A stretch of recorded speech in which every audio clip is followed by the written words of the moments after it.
गाली धर्म का हिस्सा नहीं हो सकती। हमें रामचरित मानस पर कोई आपत्ति नहीं। चौपाई के इस अंश से जिससे देश की महिलाओं का अपमान हो रहा है, शूद्र समाज में आने वाली सभी जातियों का अपमान हो रहा है, भेदभाव उनके साथ किया जा रहा है, उस अंश को विलोपित किया जाए या प्रतिबंधित कर दिया जाए। मैंने भाव भी समझा है, अर्थ भी समझा है, संदर्भ भी समझा है। मैं कोई दुधमुहा बच्चा नहीं। तो ये आप बड़ी बात कह रहे हैं कि आपने जो बातें कही हैं उस पर अखिलेश यादव से जो आपकी मुलाकात हुई उसमें वो भी आपके साथ खड़े। जब इस विषय पर उन्होंने कोई प्रतिकार नहीं किया तो स्वाभाविक रूप से जो अर्थ निकालना हो निकाल ले। जब कोई स्वामी प्रसाद मौर्य का सिर काटने की बात करेगा, जीभ काटने की बात करेगा, नाक काटने की बात करेगा, कान काटने की बात करेगा, तो स्वामी प्रसाद मौर्य क्या ऐसे लोगों की आरती उतारेंगे? हमारे साथ हैं स्वामी प्रसाद मौर्य। सर, स्वागत है आपका। बहुत धन्यवाद कुमार जी। और हमारे साथ हमारे सहयोगी प्रशांत श्रीवास्तव हैं जो कि इंडिया टुडे के वरिष्ठ सहयोगी हैं। तो सर, सबसे पहला सवाल आपसे वही कि आपने जो सवाल उठाए थे खास करके रामचरितमानस में गोस्वामी तुलसीदास की चौपाइयों पर, आप अभी भी उसी स्टैंड पर कायम हैं अखिलेश यादव से मुलाकात के बाद भी? स्वाभाविक रूप से देश की समस्त महिलाएं आदिवासी, दलित और पिछड़े चौपाई के जिस अंश से अपमानित हो रहे हैं, किस अंश से? जिसका उल्लेख पूर्व में भी मैं कर चुका हूं। एक बार और कर दीजिए।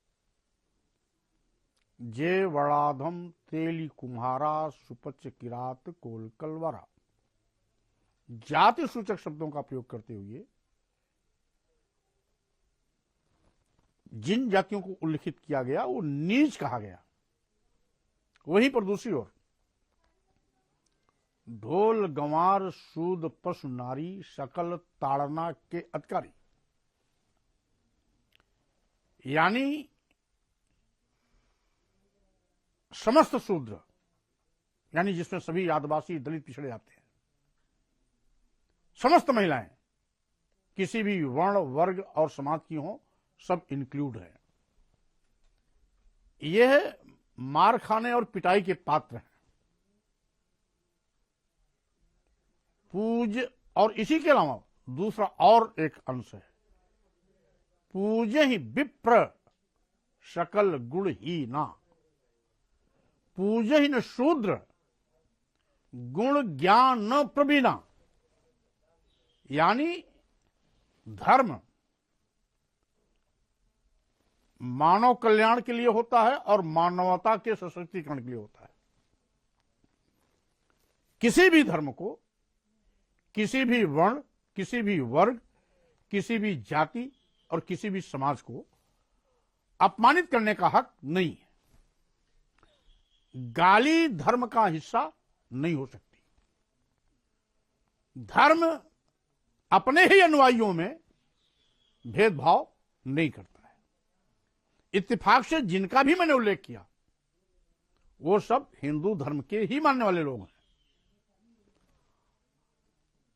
हमें रामचरितमानस पर कोई आपत्ति नहीं। चौपाई के इस अंश से जिससे देश की महिलाओं का अपमान हो रहा है, शूद्र समाज में आने वाली सभी जातियों का अपमान हो रहा है, भेदभाव उनके साथ किया जा रहा है, उस अंश को विलोपित किया जाए या प्रतिबंधित कर दिया जाए। तो आज भी आपका स्टैंड वही है जो पहले दिन था? स्वाभाविक रूप से इस अपमान के खिलाफ लगातार बात चलती रहेगी और यह तब तक चलती रहेगी जब तक महिलाओं के, आदिवासियों, दलितों और पिछड़ों के सम्मान की बात पर लोग तैयार नहीं होते। लेकिन स्वामी प्रसाद जी, कहा यह जा रहा है कि संदर्भ को आपने नहीं देखा जिस संदर्भ में ये लिखा गया है। जो जानकार हैं उनका कहना है कि जिस तरह की बातें कह रहे हैं स्वामी प्रसाद मौर्य, संदर्भ उसका बिल्कुल अलग है, इसके भावार्थ बिल्कुल अलग हैं, लेकिन आप पिक एंड चूज करके आप उस बात को कह रहे हैं। देखिए, मैंने भाव भी समझा है, अर्थ भी समझा है, संदर्भ भी समझा है। मैं कोई दुधमुहा बच्चा नहीं हूं और अपने पाप पर चादर डालने के लिए कुतर्क का प्रस्तुतिकरण इसका समाधान नहीं।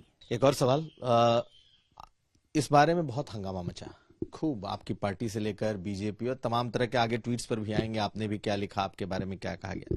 लेकिन बड़ी अहम बात यह है कि कल आपकी मुलाकात अखिलेश यादव से हुई, लोगों ने कहा आपकी पेशी हुई, आपको तलब किया गया, लेकिन आप निकल करके भी आए तो उसी अंदाज में। तो क्या यह माना जाए कि अखिलेश जी ने आपको कहा कि भाई ठीक है, जो आप कह रहे हैं वो ठीक है, हमारी राजनीति को सूट करता है? बात राजनीति का है ही नहीं। राजनीति को सूट करता नहीं सूट करता यह भी विषय नहीं। बात है शूद्र समाज को, देश की महिलाओं को अपमानित होने से बचाया जाए। तो इस पर अखिलेश जी की आपके साथ एक पेज पर हैं आप लोग, वो आपकी इस बात से सहमत हैं कि आप जो कह, कोई भी सूझबूझ का नेता, व्यक्ति या समाज कौन इनके सम्मान के खिलाफ बोलेगा? तो ये आप बड़ी बात कह रहे हैं कि आपने जो बातें कही हैं उस पर अखिलेश यादव से जो आपकी मुलाकात हुई उसमें वो भी आपके साथ खड़े।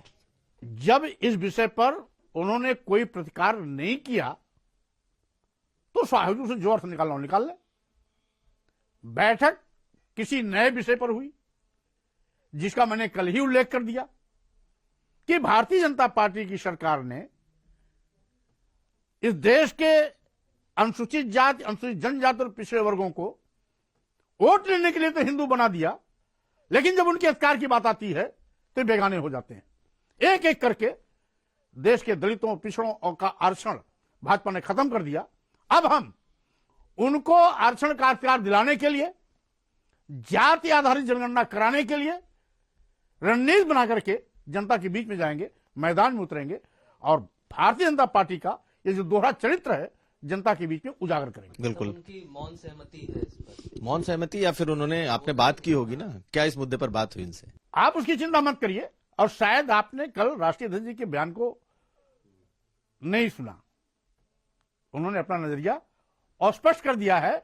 जब राष्ट्रीय अध्यक्ष जी ने स्वयं नजरिया स्पष्ट कर दिया तो अपने आप, कौन सा नजरिया, क्या कहा? अब आप सबको मालूम है, आप लोग भी मीडिया कर्मी लोगों ने सब कवर किया। राष्ट्रीय अध्यक्ष जी ने कहा कि किस तरीके से भारतीय जनता पार्टी शूद्र समाज का दुश्मन है, इनके आरक्षण को खत्म कर रही है, इनको अपमानित करने का काम करती है, इनको धार्मिक अनुष्ठान में जाने का विरोध करती है। तो भारतीय जनता पार्टी के इस रवैये का हम कड़ी निंदा करते हैं और पूरा का पूरा शूद्र समाज भारतीय जनता पार्टी की दोहरे चरित्र को देख रहा है। तो इसका मतलब केशव प्रसाद मौर्य के उस बयान को तो फिर ठीक माना जाए ना कि आपसे अखिलेश यादव ने इस बात को बुलवाया है और आप उन्होंने जो कहा है वही आप कह रहे हैं? देखिए, एक हफ्ते से प्रसंग चल रहा है। एक हफ्ते के बीच में कल पहली मेरी मुलाकात हुई, उसके पहले न मुलाकात हुई, न दूरभाष पे वार्ता हुई। मैंने तो जो भी बोला, जो सार्वजनिक मंचों से लगातार मैं बोलता रहता हूं, उसी विषय पर मैंने जोर दिया और आज पूरे देश में चर्चा चल रही है तो हमें सकारात्मक परिणाम भी आने की उम्मीदें बड़ी हैं। आज नहीं तो कल ये धर्माचार्य भी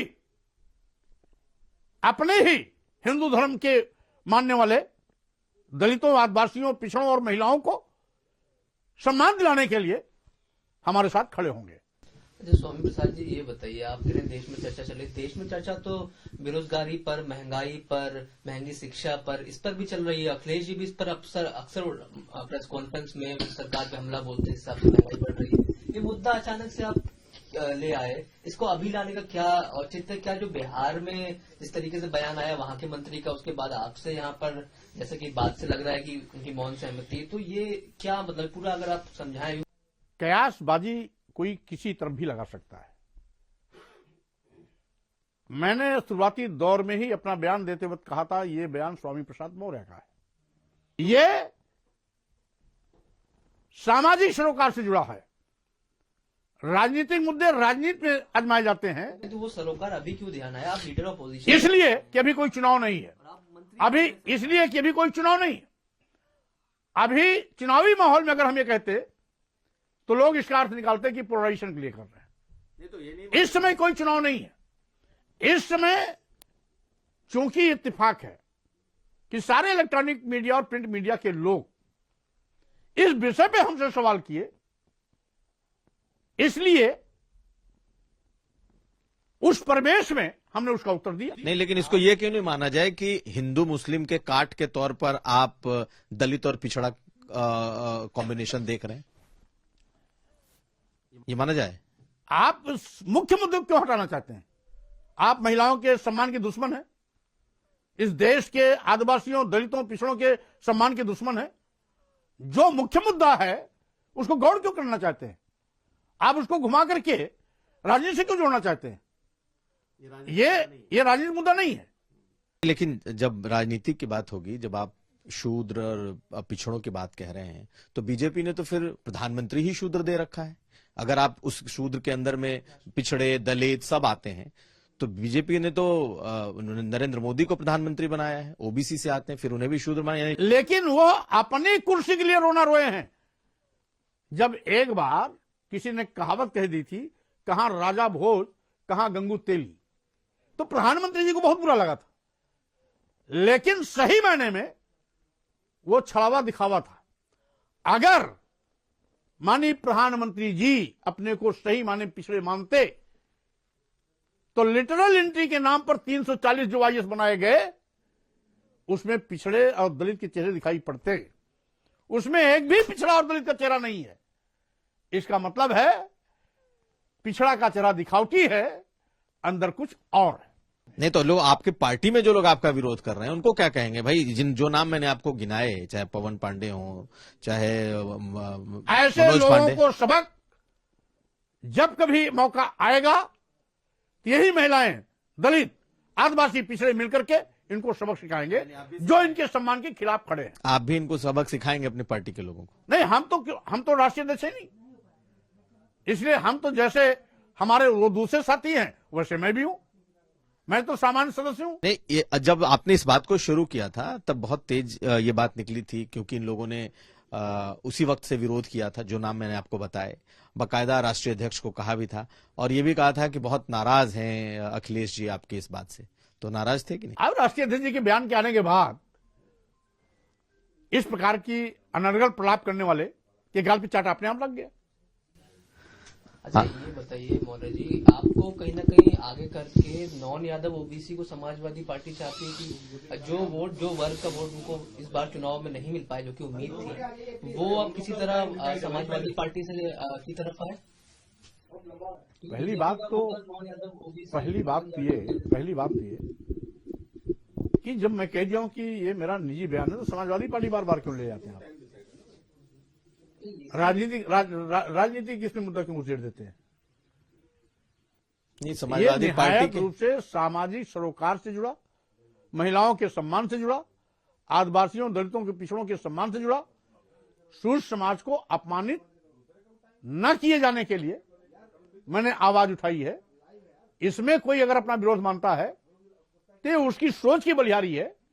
मेरी मंशा किसी वर्ग, की समाज, धर्म, आराध्य पर किसी प्रकार की टिप्पणी करना नहीं, बल्कि जिनको अपमानित किया जा रहा है उनको सम्मान दिलाने का है। आपने लगातार इधर ट्वीट्स किए, आपने लगातार कई बातें कही, आज भी आपने ट्वीट किया है और एक के बाद एक जो ट्वीट होते रहे वो साफ दिखा रहे हैं कि आप न सिर्फ अपने स्टैंड पर हैं बल्कि बहुत अग्रेसिव तरीके से हैं। आपने जितनी बातें कही उसमें ये भी दिख रहा है कि आपकी पार्टी के भी अगर कोई लोग अगर बोल रहे हैं तो भी आपको कोई फर्क नहीं पड़ता, आप उनके खिलाफ भी जाएंगे। अब भाई जब कोई स्वामी प्रसाद मौर्य का सिर काटने की बात करेगा, जीभ काटने की बात करेगा, नाक काटने की बात करेगा, कान काटने की बात करेगा, तो स्वामी प्रसाद मौर्य क्या ऐसे लोगों की आरती उतारेंगे? आपका बहुत शुक्रिया, क्योंकि आपने बहुत बेबाकी से अपनी पूरी बात रखी और आज भी आप अपने उसी स्टैंड पर कायम हैं जो आपने पहले दिन दिया था। बहुत धन्यवाद। सिर्फ 59 रुपए महीने में पाइए YouTube पर LT प्रीमियम। किसी भी प्लेटफॉर्म से 3 दिन पहले देखिए हमारे प्रीमियम प्रोग्राम जैसे guest in the news room, किताब वाला आदि। इसके अलावा बहुत कुछ। सब्सक्राइब करने के लिए ललन टॉप के YouTube चैनल पर जाकर क्लिक करें ज्वाइन बटन।